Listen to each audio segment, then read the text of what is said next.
अनेक वर्षांपासून भारतात दहशतवादी कारवाया करणारी पाकिस्तानातील ISI संघटना नवी रणनीती वापरत असल्याचा संशय तपास यंत्रणांना आलाय। भारतात मोठे दहशतवादी हल्ले न करता स्थानिक पातळीवर लहान घटना घडवायच्या ISIच्या हालचाली सुरू असल्याची माहिती सूत्रांनी दिली। त्यासाठी ISI भारतात विखुरलेलं नेटवर्क वापरणार असल्याचं कळतंय। सध्या महाराष्ट्रात ATS देशभरातील तपास यंत्रणांच्या तपासातून जे काही संकेत समोर येत आहेत ते पाहता ISIनं भारतात हल्ल्यासाठी भारतातीलच तरुणांचा भारतातीलच शस्त्रसाठा आणि इतर संसाधनं पुरवून वापर करण्याचं नवं धोरण आखल्याचं समोर येत आहे। त्यासाठी पाकिस्तानमधील कुख्यात गँगस्टर शहजाद भट्टीच्या गँगचा वापर होत असल्याचे संकेत मिळत आहेत।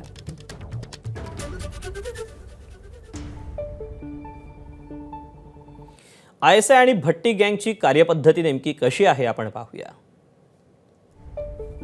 सोशल मीडियावर उलटसुलट रील्स करणाऱ्या विशिष्ट धर्माच्या तरुणांना हेरणं हे यांचं प्रमुख काम आहे।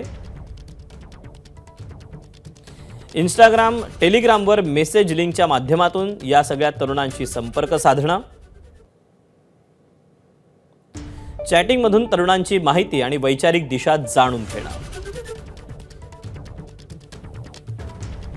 यासोबतच तरुण गुन्हेगारी कृत्यात येण्यासाठी तयार असल्याचं जाणवतात टास्कसाठी तयार करणं।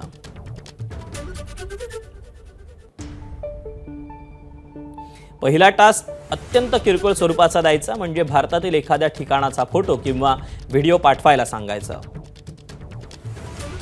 भारतीय तरुणानं टास्क पूर्ण केला तर त्याला रोख बक्षीस दिलं जातं।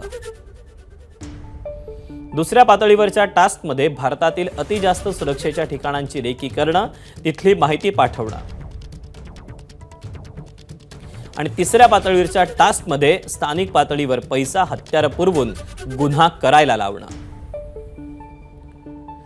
भट्टी गँगच्या संपर्कातील भारतीय तरुणाला भारताविरोधात कारवायांसाठी वापर करणं हे उद्दिष्ट यांनी ठेवलेलं आहे। हँडलर्स त्या तरुणाची जबाबदारी स्वीकारून त्याच्या संपर्कात राहतात।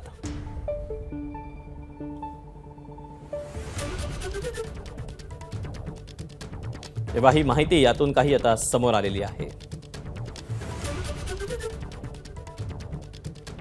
पाकिस्तानमधील शहजाद भट्टी या कुख्यात गँगस्टर आणि त्याच्या संपर्कात असल्याच्या संशयातून शुक्रवारी महाराष्ट्रातील 150 पेक्षा जास्त आणि विदर्भातील 10 तरुणांना ATSनं वेगवेगळ्या चौकशीसाठी वेगवेगळ्या ठिकाणी बोलावलं होतं। सोशल मीडियाच्या माध्यमातून हे सर्व तरुण शहजाद भट्टी, आबिद जाट, राणा हुसेन आणि अशरफ बशीर आलम या पाकिस्तानी गँगस्टरच्या संपर्कात असल्याचा संशय आल्यानंतर ATSनं या सर्वांना चौकशीसाठी बोलावलं।